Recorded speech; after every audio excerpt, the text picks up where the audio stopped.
If you're listening to this, then it means the envelope made it out. That's the first thing I have to say, because it's the only part that still sounds like me. The only part that still feels like it belongs to the man who wore the uniform, carried the keys, knew every porch step in town by the sound it made under his boot. My name is Caleb Marsh. I'm the village constable of Pine Lantern Village, Vermont. At least I was. For 18 years, that title meant something small and plain. It meant I broke up arguments before they turned into broken windows. It meant I drove slow past the school on wet mornings. It meant I checked on old folks when the power went out, and I waited with them in kitchens that smelled like coffee and wood smoke until the lights came back. That was the job. And then the job became something else. I'm recording this because paper can be burned and words can be denied. A report can be filed and forgotten. A signature can be questioned. But a voice, my voice, cracking at certain parts, hesitating at certain parts, that's harder to argue with. Harder to pretend you didn't hear. I don't know how long I have to say what needs saying. I don't know if the thing that's listening will let this be finished. But if you're hearing it, I want you to understand something right away. Pine Lantern Village is not a ghost town. It's worse than that. Ghost towns are places people left, places the living abandoned. Pine Lantern Village is a place that still has rules, still has rituals, still has people who smile at you on Main Street and keep their curtains closed at night, like their hands are holding them shut. It's a place where every autumn, when the first frost bites and the trees go bare enough to show the shape of the world behind them, we hang lanterns. Not decorative ones, not the cute festival kind. Real lanterns, heavy glass and metal. Old oil lanterns in some homes.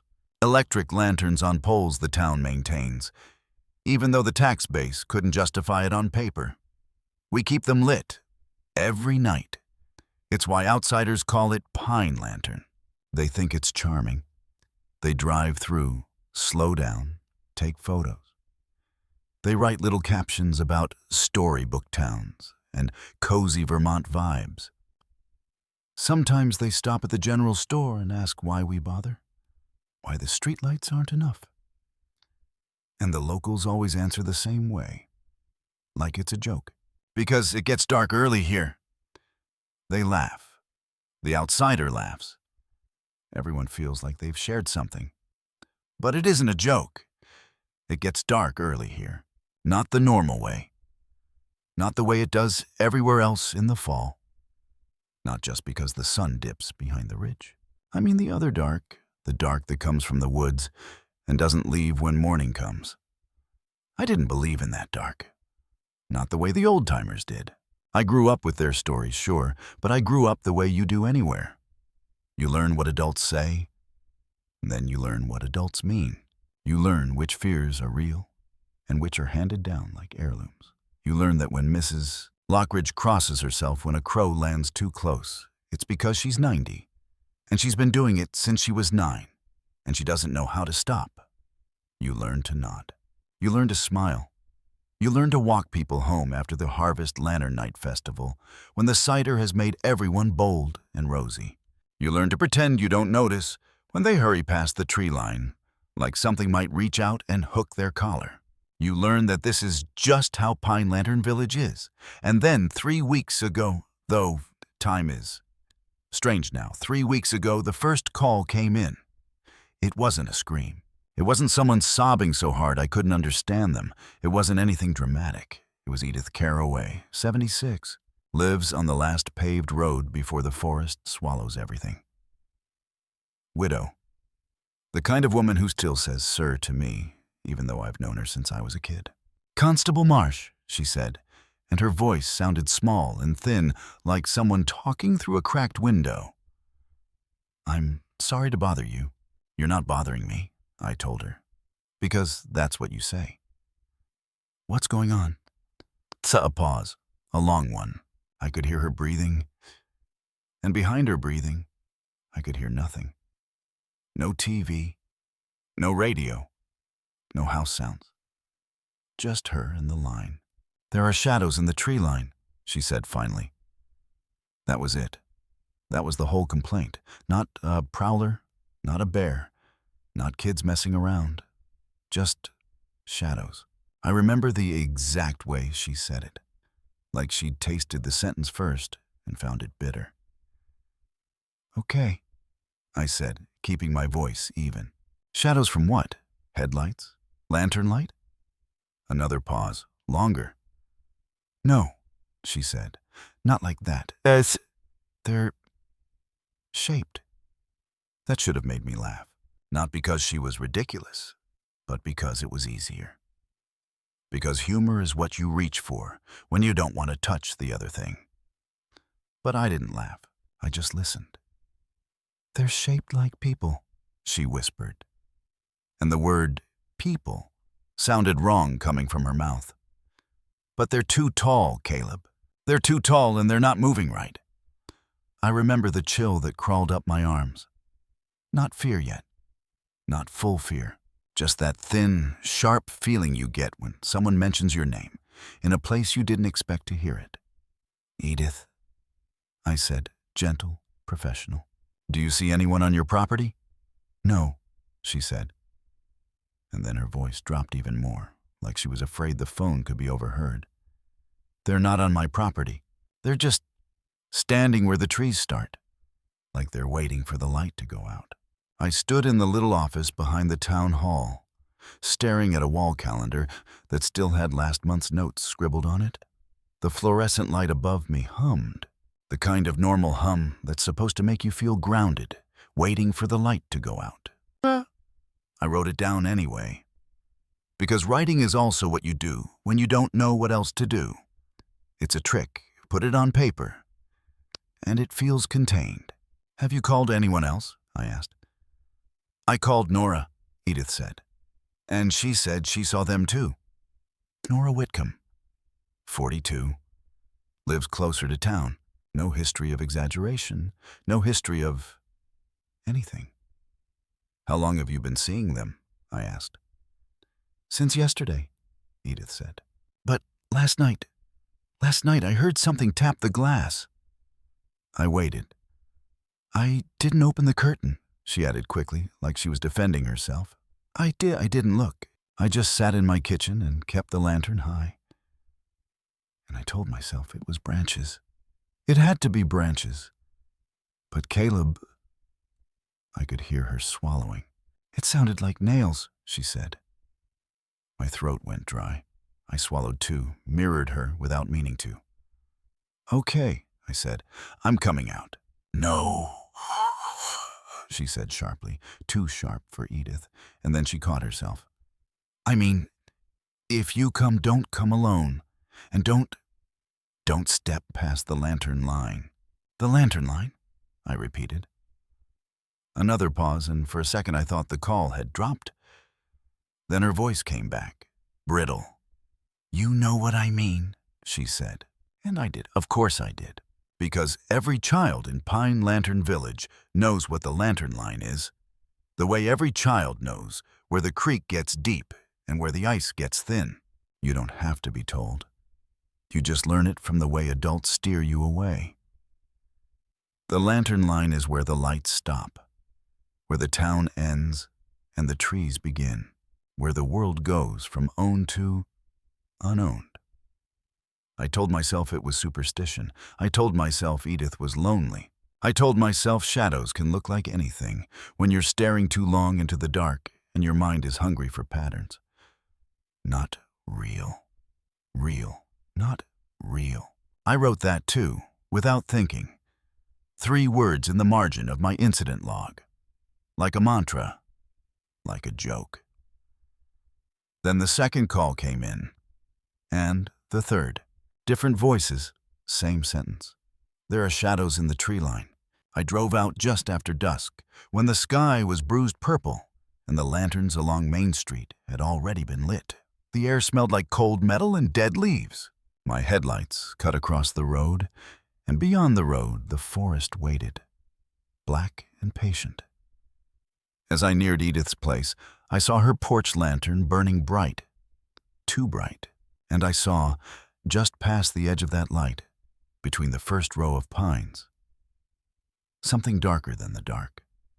Not a person, not an animal. A shape that understood standing, but not life. I slowed the cruiser.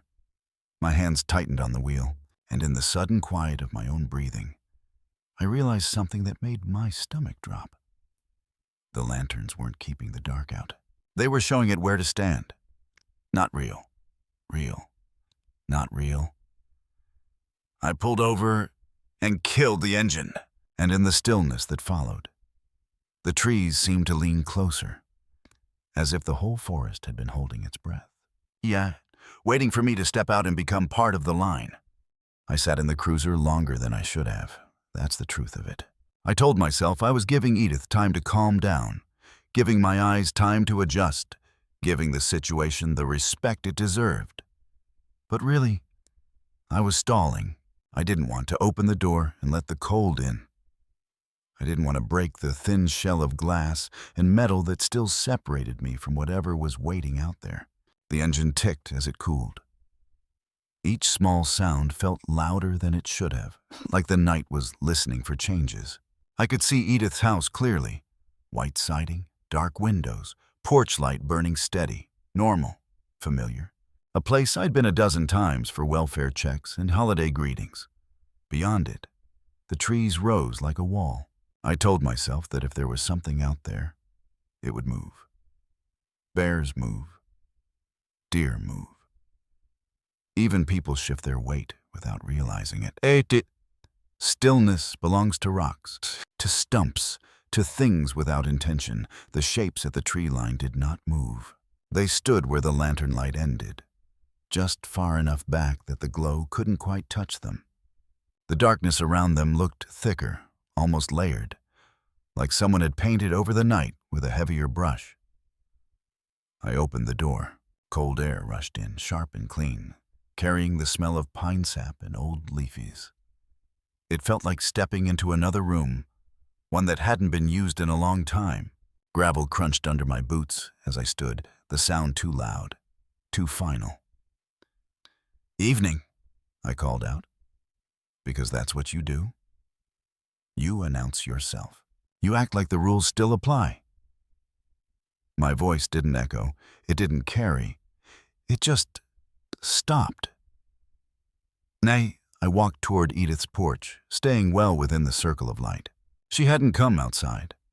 I didn't expect her to. Her front door curtain twitched, just slightly, like someone peeking through without wanting to be seen. "You all right in there?" I asked. "Yes," she said, too quickly, her voice muffled by wood and glass. "I'm fine. They're closer tonight." I turned back toward the trees. They weren't closer. Not in distance, but something about them felt more defined, like my eyes were finally accepting that there was something to look at. And now they couldn't stop. Tall. That was the first thing that stood out. Too tall to be people standing on level ground. Their heads, if that's what those upper points were, brushed the lower branches. Their outlines were wrong, not smooth like shadows cast by solid bodies, but broken in places, stretched in others. One of them leaned. Not forward, not back, sideways, as if it were testing a joint that wasn't meant to bend that way. A pulse of cold went through me that had nothing to do with the air. I tightened my grip on the flashlight without turning it on, suddenly afraid of what the beam might show me if I did. "Caleb?" Edith called softly. "Do you see them?" "Yes," I said. The word felt heavy, final. She didn't ask anything else. She didn't need to. We both knew that once seen, something couldn't be unseen. I stepped back closer to the porch and lowered my voice. "Have they done anything else, besides standing there?" "No," she said. "They just watch. Sometimes I think they're closer. Sometimes I think they're farther back.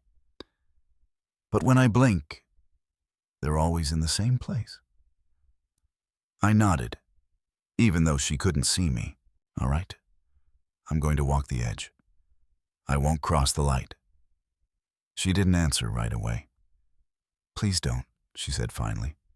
I won't, I lied. I walked along the invisible boundary where the lantern light thinned, my steps slow, deliberate. The ground changed under my boots, less gravel, more dirt, softer with years of fallen needles.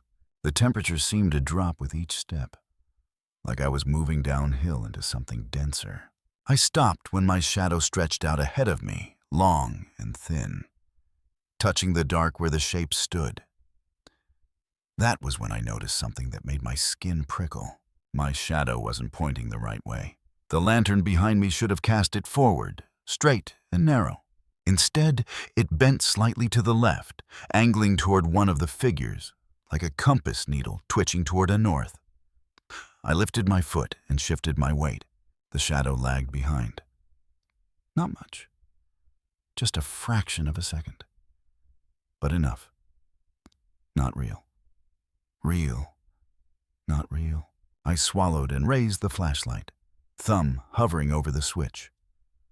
I told myself I'd just give it a quick sweep. In and out. No lingering. No imagination. The beam cut through the darkness. The trees lit up first. Bark, branches, needles catching the light like 1,000 small eyes. Then the beam slid lower, to where the figures stood. They didn't reflect the light. The beam passed over them, like they weren't fully there. Like the darkness that made them up swallowed illumination instead of bouncing it back. But their edges sharpened, becoming clearer in the contrast. They were shaped like people in the way a child's drawing is shaped like a person. Head, shoulders, something like arms hanging too long at their sides. But there were gaps where there shouldn't be gaps, hollows where the forest showed through, as if they were cutouts pasted onto the night. One of them lifted its arm, slowly, deliberately. It didn't wave, it didn't reach. It pointed, straight at me. My breath hitched, a sharp intake I couldn't stop. I took a step back, then another, the beam of the flashlight wobbling as my hand shook. That's enough, I said to myself as much as anything else. That's enough for tonight. I backed away until my shadow behaved again, until the lantern light felt solid around my ankles. I turned the flashlight off and lowered it, suddenly convinced that light was doing more harm than good. I'm going to file a report, I told Edith, forcing my voice into familiar grooves. I'll check in again later tonight. She didn't thank me. She didn't say goodbye. She just said, they don't like being written down. The porch light clicked off behind her words. I walked back to the cruiser alone. As I drove away, I glanced in the rearview mirror, half expecting to see the figures stepping out onto the road, stretching into motion now that my back was turned. The road was empty. The trees were still. But for the rest of the drive, I couldn't shake the feeling that something was following just behind the reach of my headlights, not moving forward, not falling back. Perfectly content to stay exactly where it was, waiting for the light to end. Not real. Real. Not real. I wrote the report when I got back to the office. I used careful language, environmental illusions, low visibility, multiple residents experiencing similar stressors. I left out the way my shadow had moved. I left out the way the figure had pointed. I told myself I was being responsible, that panic spreads faster than truth in a small town. But when I finished and signed my name, I noticed something I don't remember writing. Carved deep into the bottom of the page, as if my hand had pressed too hard. We see you too. I stared at it for a long time. Then I turned off the light and went home, even though I knew, deep down, that the darkness was already there, waiting for me. I didn't sleep that night. I lay in bed with the lights off, staring at the faint outline of my ceiling, listening to the house settle the way it always did when the temperature dropped. Pipes clicked, wood sighed, familiar sounds that had never needed interpretation before. Every shadow in the room looked too deliberate. I kept thinking about the way that thing had pointed, not lunged, not reached, just acknowledged me, as if seeing me had completed a step it had been waiting on. Not real. Real. Not real. I whispered it into the dark, like a test. My own voice sounded strange without walls answering back. Sometime after midnight, I got up and checked the windows. I told myself it was habit, the same routine I'd had since my first winter on the job. Locks, curtains, porch light, all the small barriers we pretend are stronger than they are. Outside, the lantern burned steadily. Its glow spilled across the yard and stopped at the edge of the trees like it always had. Nothing stood there. That should have made me feel better. Instead, it felt like being smiled at by someone who just stepped out of sight. I showered before dawn and dressed in the dark. I didn't want to see my reflection too clearly. I had the uneasy sense that if I looked too long, it might not do exactly what I did. At the office, the phone rang before I even set my coffee down. Nora Whitcomb this time. Her voice was steadier than Edith's, but there was a tightness under it, like a wire pulled too taut. "They're closer," she said without preamble. "How much closer?" I asked. "I don't know," she said. "Closer enough that I can tell one from another." That made my stomach sink.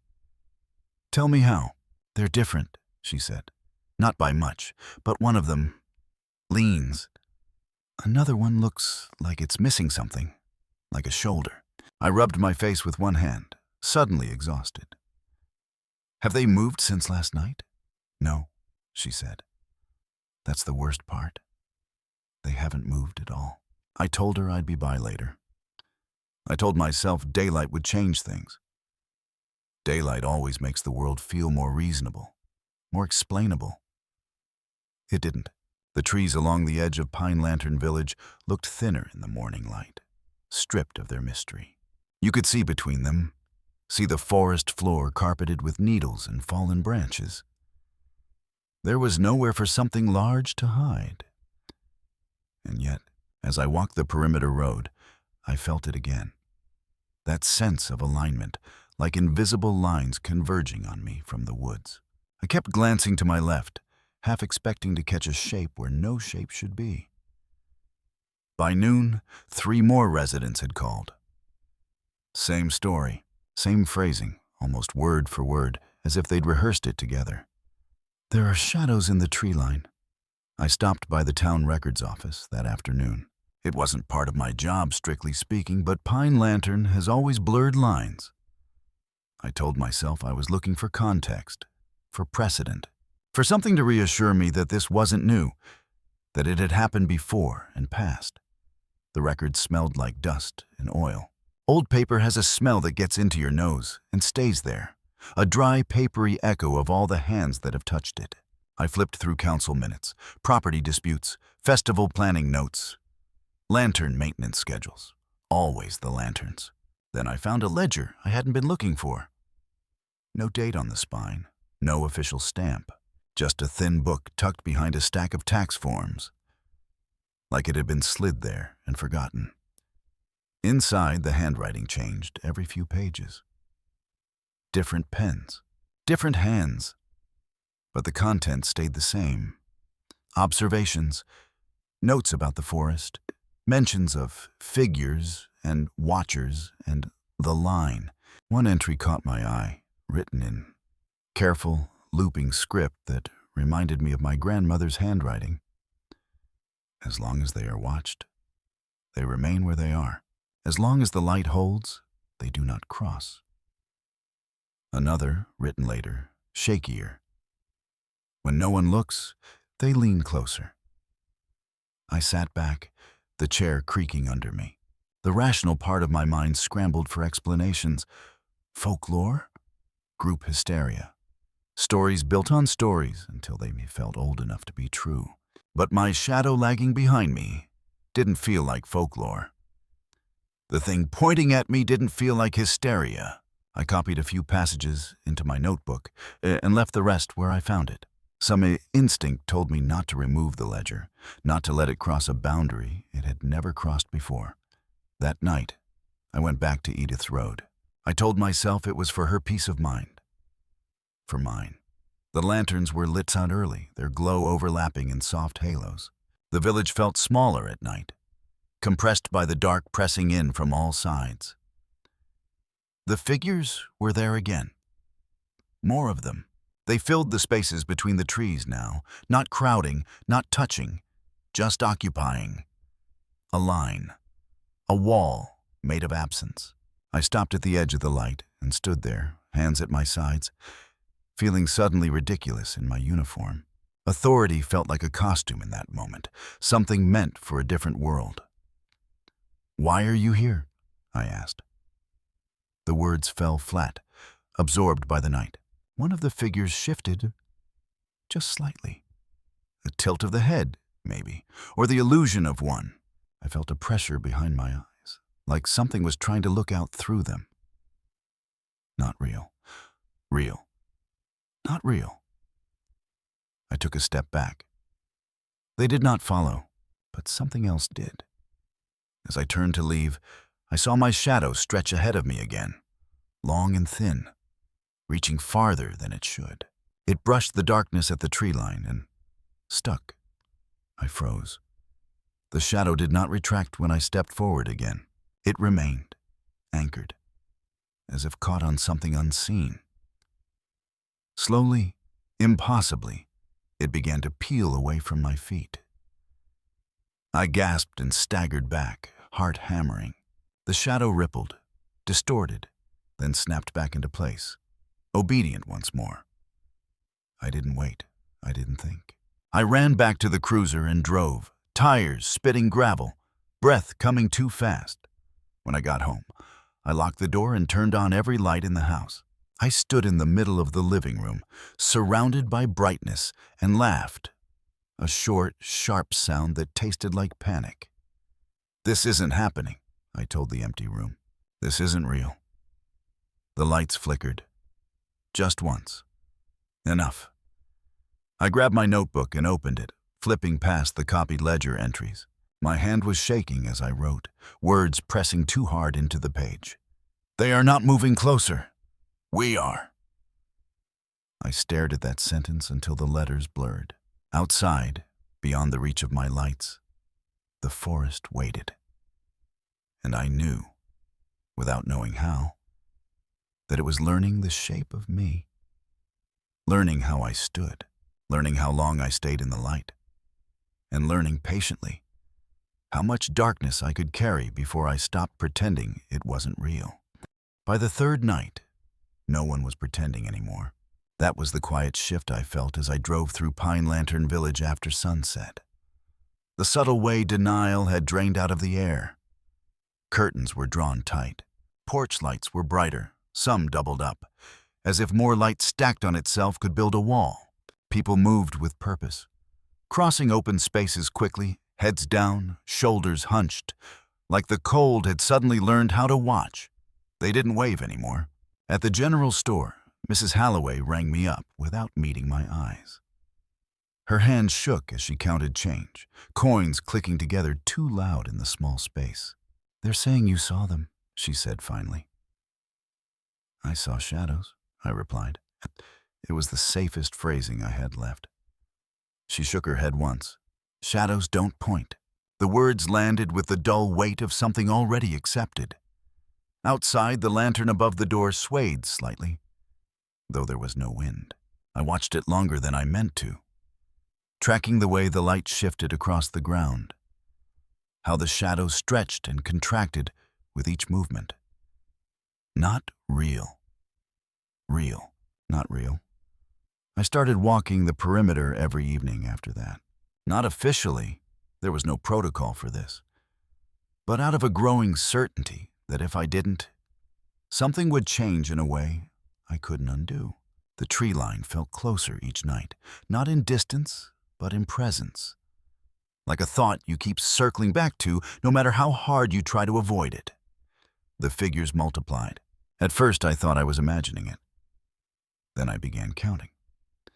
3, 5, 7, always spaced evenly, always just beyond the reach of the lantern glow. They never crossed into the light, but they leaned toward it, the way plants lean toward the sun.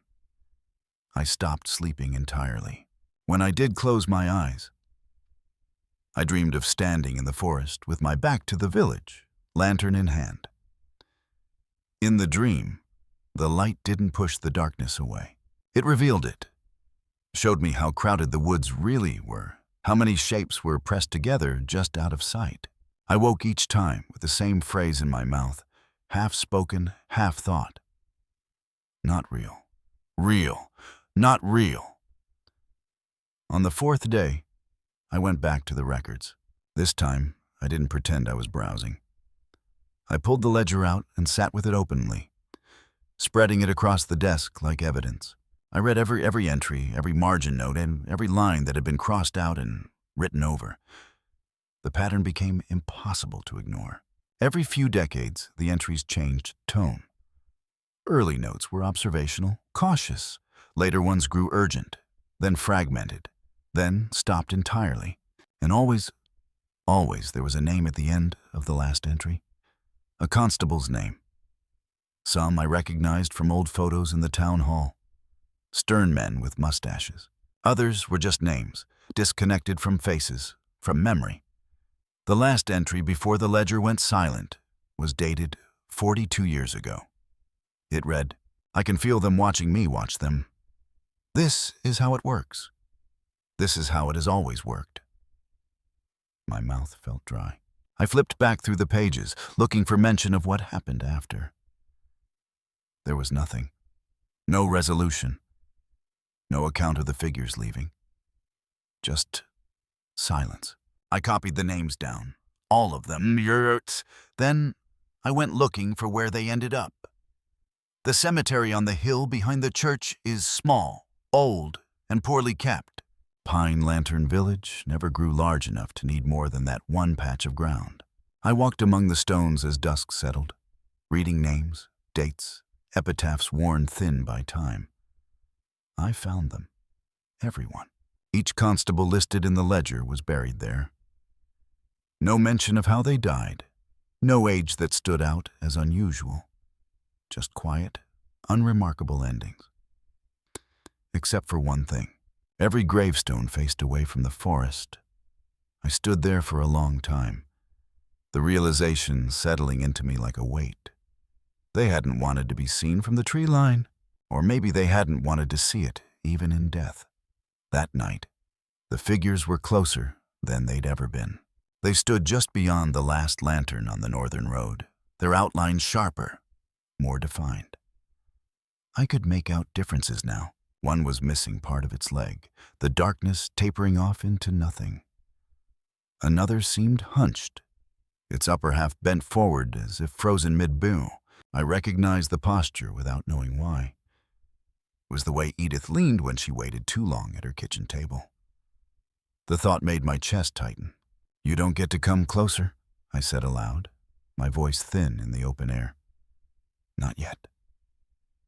They did not respond, but something shifted among them, a subtle rearranging, like an audience settling in their seats. Behind me, I heard footsteps. I spun around, hand moving instinctively toward my belt. Nora stood there, wrapped in a thick coat, her face pale in the lantern light. "You shouldn't be out here alone," she said. "Neither should you," I replied. She gave a humorless smile. I figured if they were going to do something, they would have done it by now. I looked back at the tree line. "Or they're waiting," I said. She followed my gaze, her breath caught. "There are more." "Yes," I said. She hugged herself tighter. "My father used to tell me stories about the Watchers. Said they were people who stayed too long. People who forgot when to stop looking." I turned to her. "Stop looking at what?" She hesitated. "At what wasn't meant to be understood." We stood there in silence, two small figures in a pocket of light, surrounded by something vast and patient. "Do you think they were always there?" she asked quietly. I thought of the ledger, of the names, of the way my shadow had tried to leave me. "I think they were always us," I said. She flinched. "Then what happens next?" she asked. I didn't answer right away. I was watching the figures, The way one of them leaned just slightly forward, testing the boundary like it had that first night. "What happens next?" I said slowly. "Depends on whether the rules still work." "Which rules?" I looked back toward the village, toward the lanterns burning against the dark. "The old ones," I said. "The ones nobody remembers why we follow." That night I went home and wrote a list. Things I knew were true. The lanterns mattered. Being watched mattered. Crossing the line mattered. Things I was no longer sure about. Whether the figures could move, whether they could speak, whether they were waiting for permission or replacement. I stared at the last line until my eyes burned. Replacement. Outside, the forest pressed close, its edge sharp and clear in the glow of 100 small lights. And for the first time since this began, I felt the distinct, unbearable sense that Pine Lantern Village was not being threatened. It was being relieved. Of me. The rules stopped feeling solid after that. Not broken. Broken things can be fixed, or at least pointed to. But softened, like they were written in something that melted when you held it too close. I still walked the perimeter. I still checked the lanterns. I still told people to stay inside after dusk, to keep their lights burning, to not look too long at what waited beyond them. But I could feel the shape of things changing. It started with the shadows inside the village. At first, it was subtle enough that I almost dismissed it. A shadow stretching a little farther than it should have. Another clinging to a wall when the source light moved. The kind of thing you'd chalk up to fatigue if you hadn't already learned how dangerous assumptions could be. Then I saw one detach completely. It was behind the town hall, late afternoon, the sun low and weak. I was locking up, keys cold in my hand, when I noticed my shadow wasn't alone on the wall beside me. There was another shape there. Thinner, taller, overlapping mine at an angle that didn't match any object nearby. I didn't move. Neither did it. I turned my head slowly, heart thudding, scanning for whatever could be casting it. There was nothing. No pole, no tree, no person. When I looked back, the extra shadow slid away, dissolving into the brick as if it had never been there. I stood there for a long time afterward, keys digging into my palm hard enough to hurt. Not real. Real. Not real. That night, the phone rang less, not because people were calmer, but because they were quieter.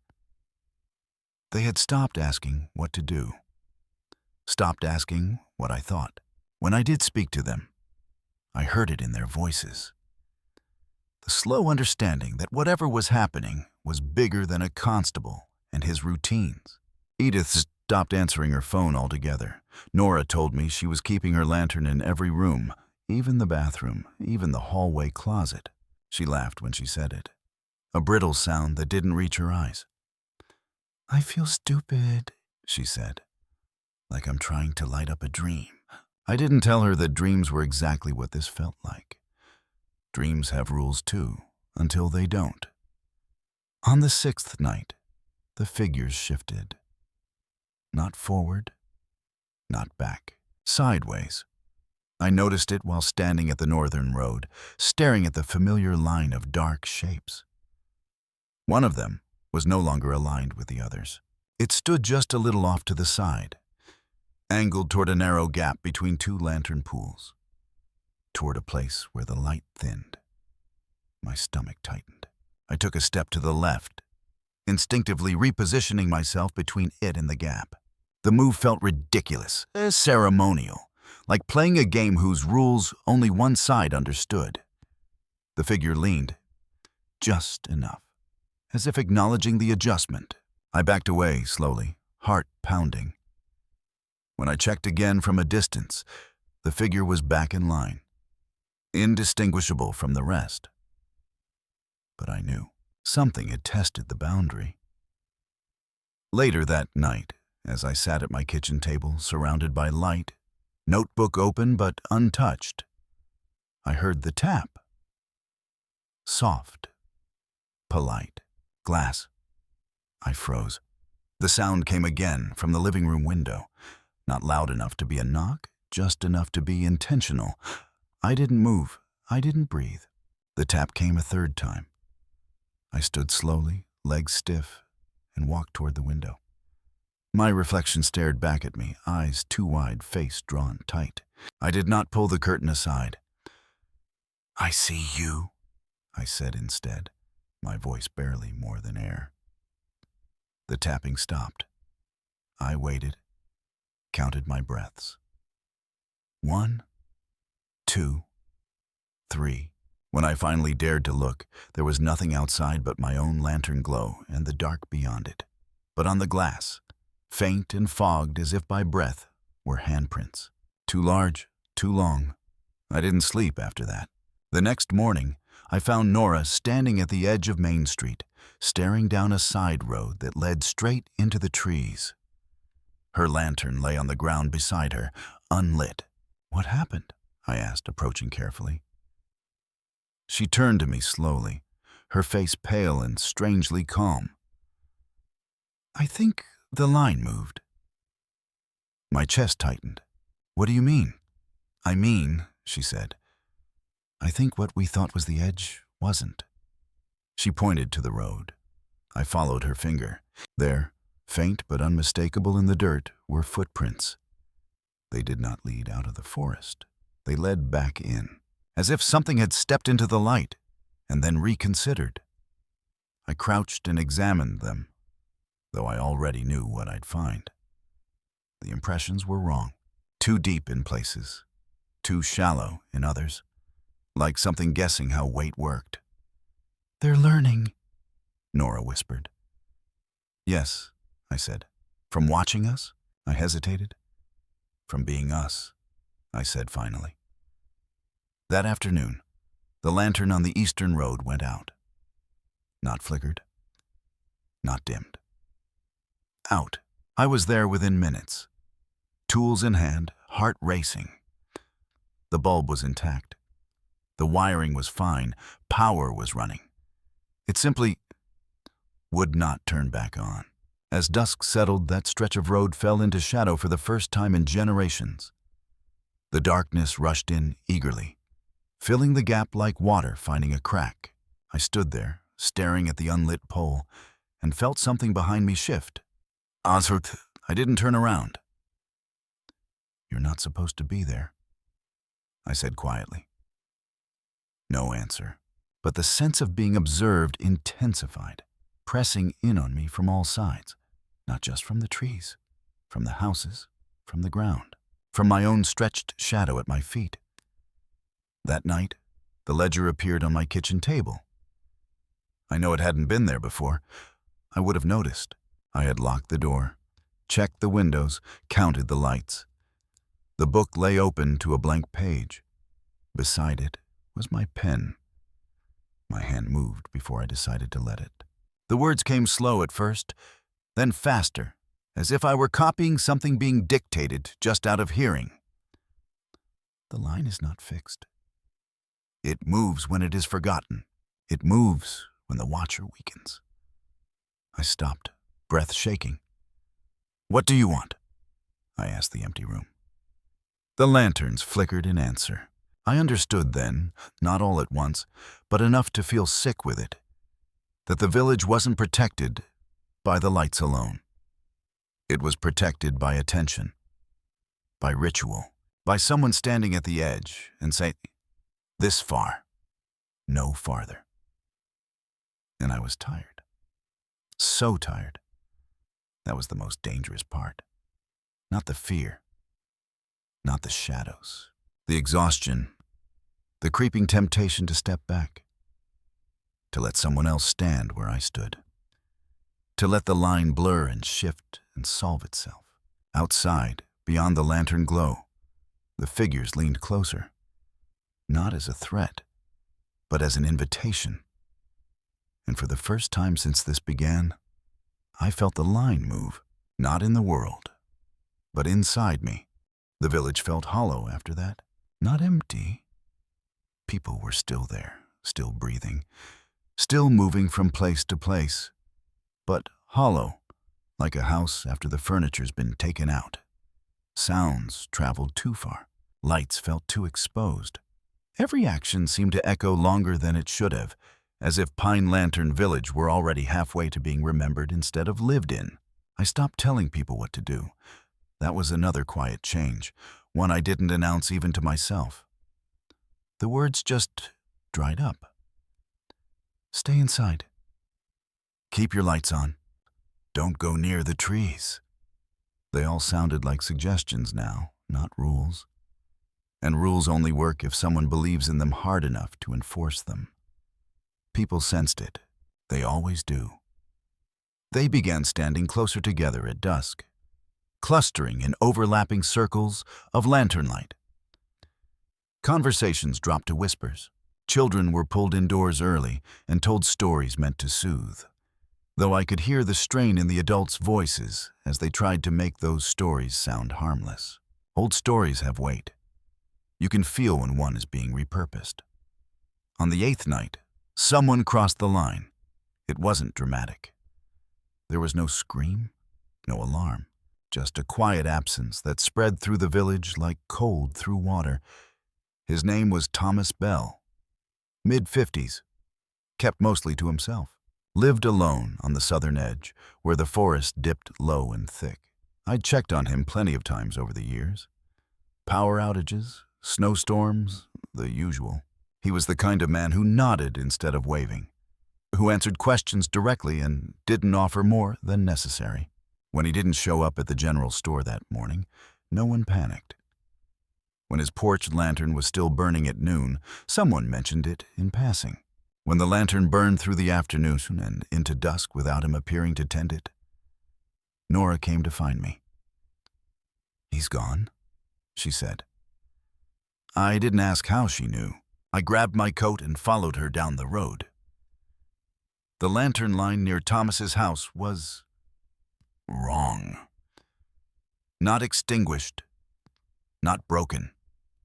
Displaced. The light from the nearest pole didn't quite reach where it used to. The shadows pooled thicker, darker, like ink spilled just beyond the glow. I felt that pressure behind my eyes again, that sense of something aligning itself to my position. His front door stood open. That alone was enough to make my heart pound. Pine Lantern people don't leave doors open. Not like that. Not ever.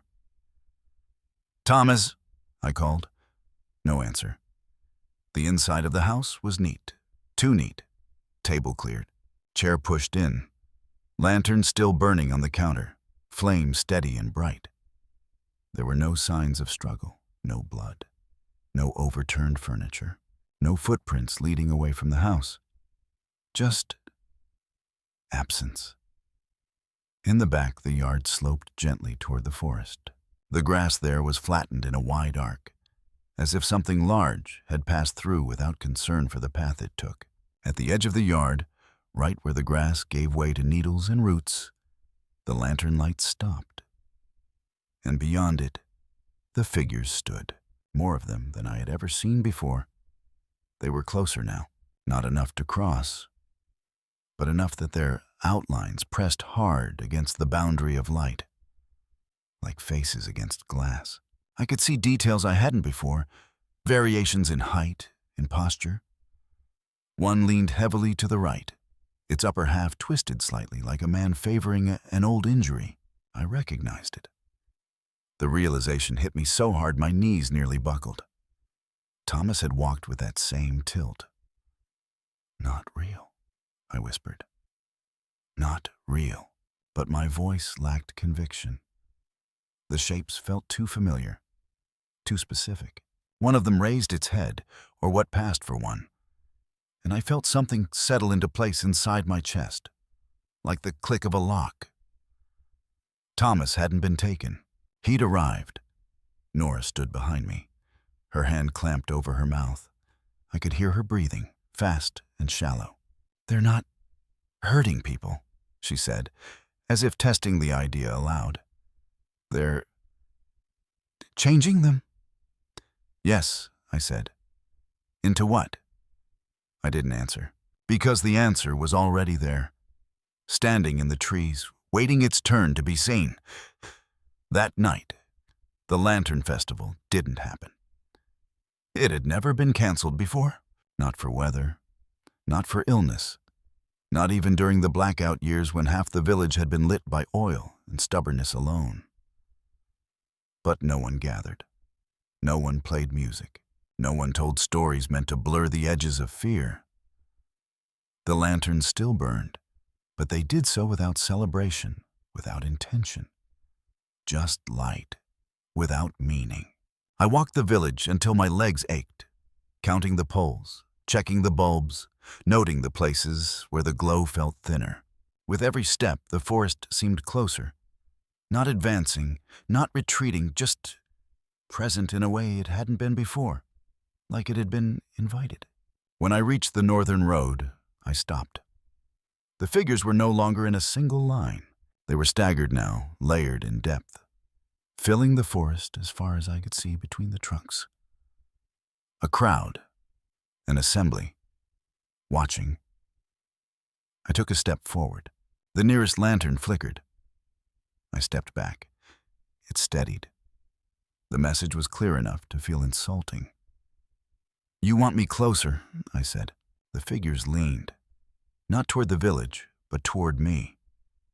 I thought of the ledger, of the names, of the way every story ended with a constable and a silence. "How long?" I asked. "How long does this last?" There was no answer, but I felt it then. Not a voice, not words, an understanding settling into me like a second spine. As long as it takes, as long as someone stands at the edge, as long as someone watches. I went home and packed a bag, not to leave. I knew better than that now. You don't leave Pine Lantern Village. Not really. You just change where you stand within it. I packed a notebook, extra batteries, a lantern. I hesitated, then packed a second lantern too. Redundancy felt important. Before I left the house, I stood in the doorway and looked back at the space I'd occupied for years. The chair, the table, the walls that had held me while I slept, unaware. I felt no fear then, just a deep, bone-level weariness. The kind that comes when you finally understand why something has been done the same way for so long. Outside, the forest waited. And for the first time since the shadows appeared, I didn't feel like prey. I felt like a position was opening, a vacancy, and the dark, patient and precise, was ready to see if I would step into it willingly. I didn't tell anyone where I was going. That felt important. Not secrecy. Secrecy implies fear of being stopped, but acceptance, the kind that settles in quietly, like a final decision made long before the words catch up to it. Pine Lantern Village had never asked its constables to announce the moment they became something else. It simply allowed it. I walked toward the northern road just before full dark, lantern in hand. The light felt heavier than it should have, as if it carried expectation along with oil and flame. Each step closer to the edge of town made my chest tighten, not with panic, but with a strange clarity. The village behind me hummed softly with life. Muted conversations behind walls, the faint glow of windows. But it already felt distant, like a place I'd lived in once and would remember fondly.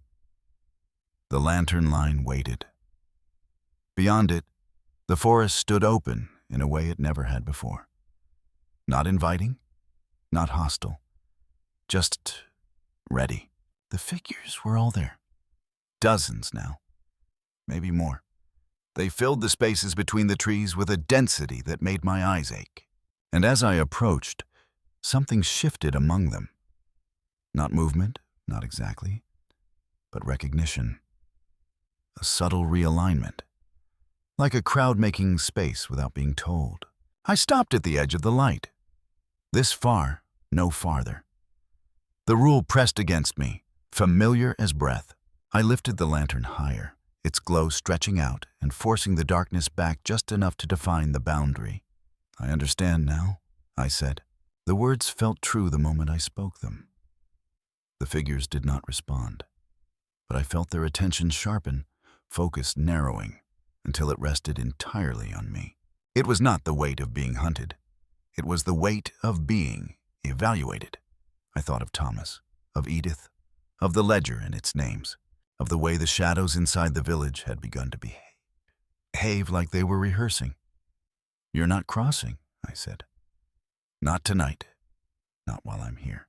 One figure leaned forward, taller than the rest, its outline cleaner, more confident.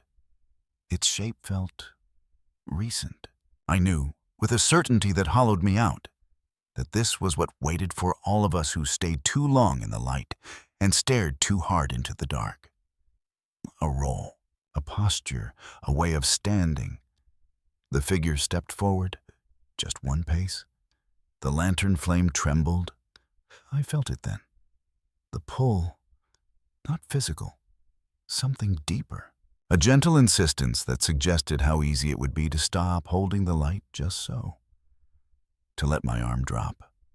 To let the boundary blur. Not real. Real, not real. I repeated it silently, gripping the lantern until my hand hurt. "You don't get to take this," I said. "You don't get to decide when I stop." The figure paused. Around it, the others leaned closer, their outlines pressing against the edge of illumination, testing for weakness. The forest seemed to breathe in, holding the air tight in its chest. Then slowly, the figure withdrew its foot. The lantern steadied. A ripple passed through the crowd, not disappointment, not anger, but acknowledgement. I stood there until my legs shook. Time lost its shape. Minutes stretched thin.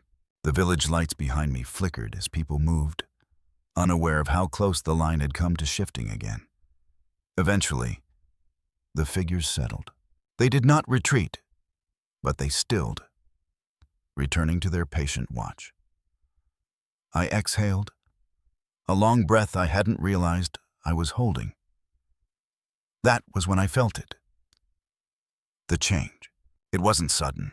It didn't hurt. It felt like something clicking into place behind my eyes, a new perspective sliding over the old one. I could see the forest differently now, not as a wall of trees, but as a layered thing, full of depth and waiting shapes. I could feel the line not just where the lights stopped, but where it needed to be, where I needed to stand. I walked back to the village just before dawn. No one stopped me. No one asked where I'd been. They looked at me differently, though. Not with suspicion, not with relief, but with the vague, instinctive trust people place in something that has proven it can hold. Edith's porch light burned again that morning.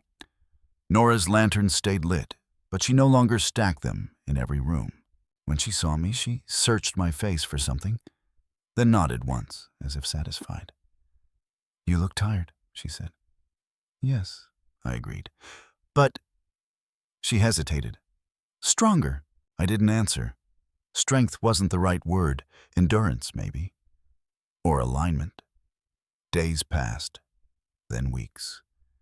The figures remained, but they did not advance. The lantern line held steady.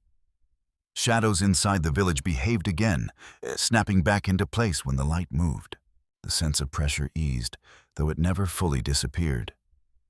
The ledger stayed blank. No new names. But I knew better than to believe this was over.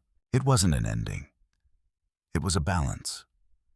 I began keeping my own record, not in the ledger, not officially. Just notes, observations, reminders written in my careful hand. When the lanterns flicker, when the forest feels closer, when the temptation to step back grows strong, especially that last one. Some nights, when the village sleeps and the forest hums with its quiet attention, I stand at the edge of the light and feel the pull again. The promise of rest, of stillness, of no longer needing to choose. Those are the nights I understand why the figures lean, why they wait. why they never rush. They know something we pretend not to, that everyone gets tired eventually, that every watcher wants to stop watching, and that one day, maybe years from now, maybe decades, someone else will stand beside me at the lantern line and feel the shape of the roll forming around them. When that day comes, I don't know what I'll do. I don't know if I'll step back or forward. For now, I stand. For now, I watch. For now, Pine Lantern Village remains where it is, held in place by light, attention, and the quiet agreement that the dark will wait.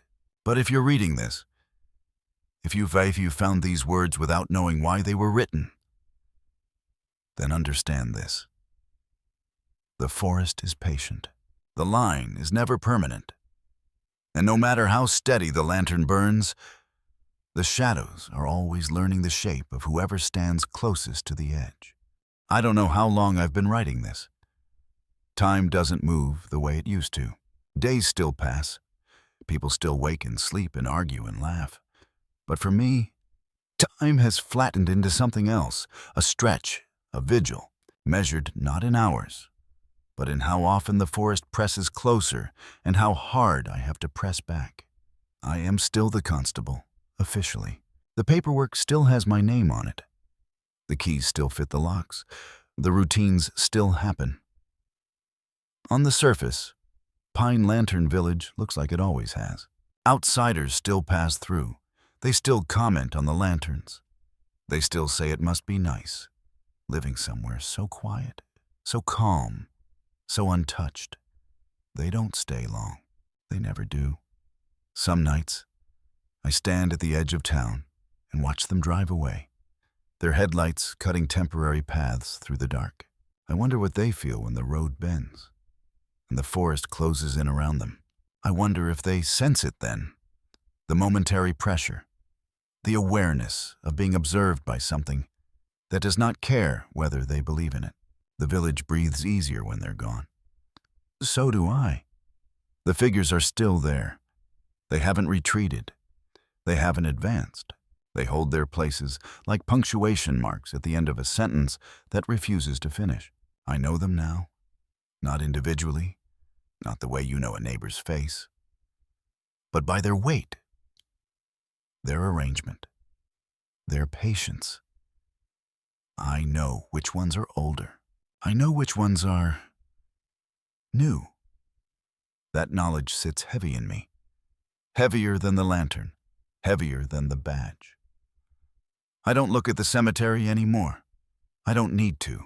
Sometimes when the wind shifts just right, I hear movement in the trees, not steps, not branches, but the subtle sound of something adjusting its stance, like a crowd settling, like people making room.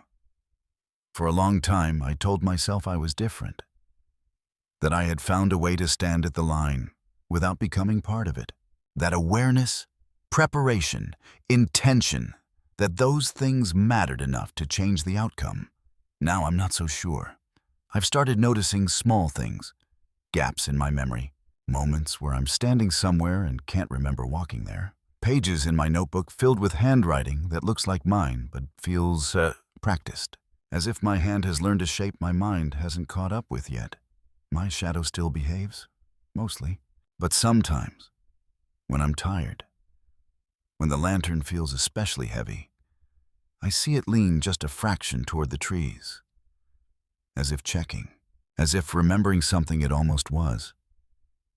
Those are the nights I repeat the words again, silently, fiercely.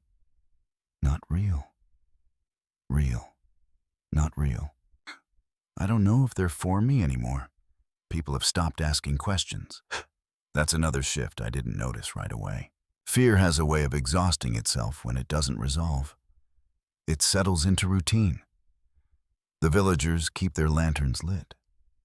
They avoid the roads that feel thinner. They don't linger at the edge of the light. They trust that I'll be there.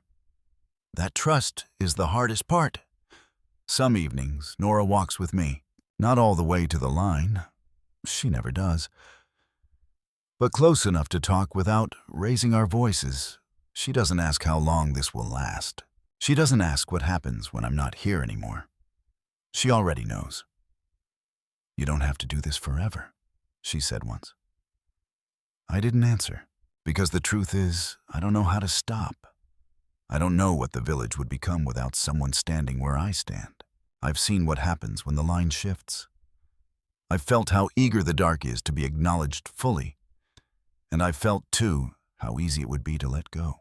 That's the part no one tells you in the stories. Not the taking, not the terror, the relief.